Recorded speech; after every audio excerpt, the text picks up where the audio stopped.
Welcome to mister nobody's review. அநேகம் பார்க்க ஒரு மூவி வந்து அவுட்கம் 2026 ரிலீஸ் ஆன ஒரு பிளாக் காமெடி மூவி. இந்த படத்தில் ஃபுல் ரிவ்யூ பார்த்துக்கலாம். நம்ம சேனலில் இன்னும் சப்ஸ்கிரைப் பண்ணாமல் பார்த்துட்டீங்கன்னா சப்ஸ்கிரைப் பண்ணுங்கள். இந்த டெல்ஸ்மெண்ட் ஆர்கேஸ் அண்ட் உங்களுக்கு நிறைய மூவிஸோட அப்டேட்ஸ் வந்துகிட்டே இருக்கும். அண்ட் இந்த படத்தோட கதை எங்கே ஆரம்பிக்கும் பார்த்தீங்கன்னா, ரீஃப் ஹாக்கன் சொல்லப்படுற ஒரு பெரிய actor, literally Denzel Washington and Tom க்ரூஸ்க்கு இணையான ஒரு ஆக்டர். அவர் வந்து ஒரு 5 வருஷத்துக்கு வந்து ரிலீஃப் ரெஸ்ட் எடுக்கலான்ற மாதிரி ஒரு ஐடியா பண்ணிட்டு இருக்காரு. அதுக்கான காரணங்கள் இதை யோசிச்சு வச்சிருந்த சமயத்தில் திடீர்னு சொல்லிட்டு அந்த மனுஷனுக்கு வந்து ஒரு பெரிய ஒரு சர்ப்ரைஸ் ஒன்று காத்துட்ருக்கு. அவரோட லாயரான இரா வந்து ஃபோன் பண்ணி, இந்த மாதிரி யாரோ ஒருத்தங்க உன்னை பற்றி நெகட்டிவான ஒரு வீடியோ எடுத்து வச்சுருக்காங்க, அந்த வீடியோ வெளியே வந்தால் உனக்கு என்ன வேணா ஆகலாம் அப்படின்ற மாதிரி ஒரு விஷயத்த சொல்லிடுறாங்க. இப்போ நான் என்ன பண்ணுறது அப்படின்னு கேட்டதுக்கு, வேறு வழியே இல்லை, உன்னை பிடிக்காதவங்களை நீ தேடி போயிட்டு அப்பாலஜைஸ் பண்ண ஆரம்பி அப்படின்னு சொல்லிட்டு ஒரு விஷயத்த சொல்லி முடிச்சிடுறாரு நம்ம லாயர். ஓகேங்களா? அவரும் வந்து யாருக்கெல்லாம் என்ன பிடிக்காது அப்படின்ற மாதிரி யோசிக்கிறேன். ஏன்னா வந்து இந்த மனுஷனை பற்றி கூகுளில் டைப் பண்ணிங்களா வெறும் நல்லது மட்டும் தான் வரும். ஸோ இப்படி இருக்கிற பட்சத்தில் இவர் யாருன்னு போய் தேடுவார் அப்படின்னு சொல்லிட்டு அதுக்கப்புறம் பார்த்தா தான் அசிஸ்டன்ட் கேட்டால் அவள் ஒரு லிஸ்ட்டே சொல்கிறான். ஸோ இப்படி இருக்கிற பட்சத்தில் அவர் ஒன்று ஆரம்பிக்கிறார். அவர் வந்து ஒரு சைல்டு ஆக்டர். அப்போ அதுலேருந்து அவரோட கரியரை ஆரம்பித்தார். ஸோ அப்போ இருந்த மேனேஜரு, அதுக்கப்புறம் அவரோட அம்மா, அதுக்கப்புறம் அவருடைய கேர்ள் ஃப்ரெண்டு, இந்த மாதிரி நிறைய பேரை வந்து பார்த்து அப்பாலஜைஸ் பண்ண ஆரம்பிக்கிறாரு.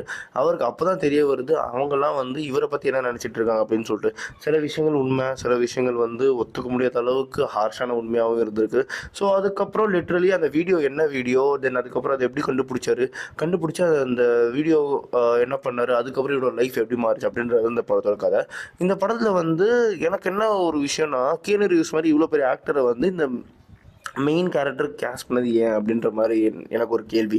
ஏன்னா படம் ரொம்ப மினிமலான படம், பிளாக் காமெடின்னு சொல்கிறாங்க. பட் நோட்டீஸ் பண்ணுற மாதிரி ஒரு சீன்ஸ் கூட கிடையாது. ஓகேங்களா? லிட்ரலி எனக்கு பிடிச்ச சீன் அப்படின்னு படத்தில் பார்த்தீங்கன்னா, அந்த மெயின் கேரக்டர் வந்து அவரோட அம்மா கிட்ட பேசிகிட்டு இருக்க சமயத்தில் அது வேணால் எனக்கு ஒரு மாதிரி நோட்டீஸ் பண்ணுற மாதிரி இருந்துச்சு. அதாவது மற்றபடி பெருசாக அது நோட்டீஸ் பண்ணுற மாதிரி இல்லை. எனக்கு அதனால தான் ஒரு மினிமலான ஆக்டர் போட்டு இன்னும் கொஞ்சம் காமெடி டார்க்கராக எடுத்துகிட்டு போய் இன்னும் நல்லா இருந்திருக்கும் அப்படின்றது என்னோட அபிப்பிராயம்.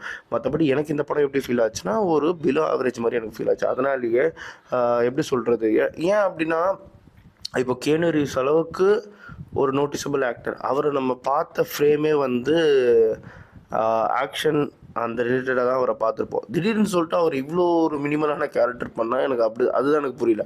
அதே மாதிரி இந்த லாயராக வந்தவர் கூட ஒரு நல்ல ஆக்டர், பட் அவரை வந்து பெருசாக நோட்டீஸ் பண்ணுற மாதிரி அவரோட கேரக்டர் இல்லை. பட் மெயினான கேரக்டர்ன்றது இது தானே. இவரை சுற்றி தான் கதையே நவரும். இவர் வந்து பாஸ்டில் என்ன தப்பு பண்ணார், அந்த தப்பு இவருக்கே ஞாபகம் இருக்காது. லைக் லிட்ரலி வந்து எங்கேயோ எப்போயோ பண்ண ஒரு சின்ன விஷயம் தான் அந்த வீடியோவாகவே மாறி இருக்கும். அதை அவரே ரியலைஸ் பண்ணிட்டு, ஆனால் அதனாலுமே ஒரு நல்ல விஷயம் நடந்திருக்கும். ஏன்னா வந்து இத்தனை பேர்கிட்ட அப்பாலஜைஸ் பண்ணார்ல. ஸோ அவரோட லைஃப்பில் அவர் எப்படி இருந்திருக்காருன்ற அந்த ரிஃப்ளெக்ட் பண்ணால் இவருக்கு வந்து தெரியுமே தவிர்த்து, எனக்கு என்னவோ படம் வந்து இந்த நல்லா ஓடும், நல்ல படம் அப்படின்ற மாதிரி என்னால் அதை சொல்லவே முடியல. ஏன்னா வந்து ரொம்ப மினிமலாக இருந்துச்சு. அதுக்கு மினிமலான ஆக்டரை போட்டு இன்னும் கொஞ்சம் படத்தை நல்லா கொண்டு போயிருந்தால் நல்லா இருந்திருக்குன்றது என்னோட அபிப்பிராயம். எனக்கு வந்து இது ஒரு பிலோ ஆவரேஜாக ஃபீல் ஆச்சு.